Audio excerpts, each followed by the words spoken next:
Tonight and into tomorrow? Tomorrow afternoon is good. when we could see some bands of rain from Idalia here locally. Let's dive into it. Category 1 storm, it's now moving into the Gulf of Mexico. Look at the pressure. Pressure drops in these storms, in the center of these storms.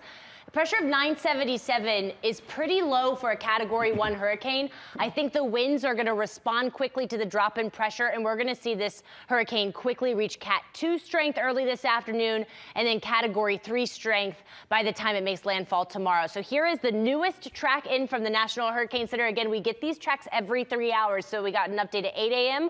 We'll get another update at 11 a.m. and then another one at 2 p.m. today. 100 miles per hour by this afternoon, so again, it is going to rapidly strengthen.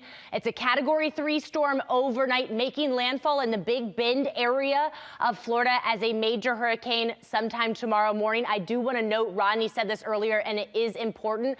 This area where it's going to make landfall is not a highly populated area, so that is the good news. Although there are hurricane warnings out as far west as Panama City and as far south as Sarasota. It will move inland as a hurricane. It crosses into Georgia tomorrow morning, very close to Valdosta as a Category 1 hurricane, then rides along the Georgia and South Carolina coastline as a tropical storm tomorrow evening into Thursday before heading back out to sea. So even the Atlantic coast of Florida, Georgia, South Carolina going to have high impacts from this storm system. Here's a look at the bands. You can see now a defined eye. Wow. Yeah, this thing is going to quickly become Cat 2 and Cat 3 if you see an eye when it is only a Cat 1 storm. Here at home, we're seeing some rain, not from Idalia. We're actually wedged between two stationary fronts, and that's going to bring us widespread storms again this afternoon. Guys, very much like yesterday, you'll see these storms start to bubble up through the early afternoon, and they're going to be widespread through the evening. They'll be slow-moving storms, so you could get rain for 2, 3, 4 hours, and the ground's already saturated, so flash flooding going to be a high possibility today. Clouds and the rain keep temperatures in the low to mid 80s. So let's take it hour by hour. Again, you can see by the time the kiddos are getting out of school, a few showers and storms popping up, but they become so widespread by this evening, and they'll even continue into tonight all over the map. Again, heavy rain, flash flooding going to be the greatest possibility, but because the ground's saturated, down trees, power outages, not out of the question. Here's the flash flood threat today, especially from Metro Atlanta up into the mountains, areas that saw heavy rain yesterday, likely to see flash flooding again today. So that's going to be the main threat today. Now let's talk about tomorrow.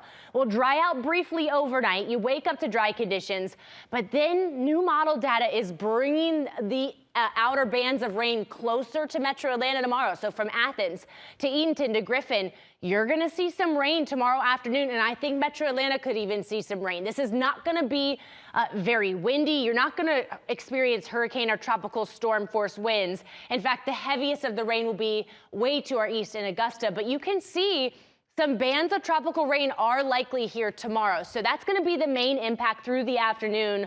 We're in for more rain. By the sunset tomorrow, the rain should be ending. Now, we haven't added a first alert for tomorrow, but we may end up adding it depending on the next update. The track is shifting a little bit further west. That means more impacts for us here locally in Metro Atlanta. So a pretty good chance of rain tomorrow as well. And then we finally dry out as we head towards Labor Day weekend.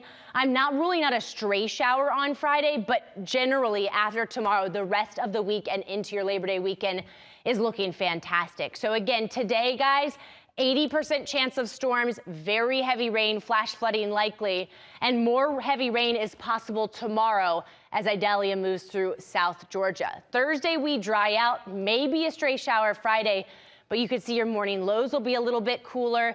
This weekend looks fantastic. You can certainly make some outdoor plans. You're not going to have to worry about any storms for your Labor Day weekend plans.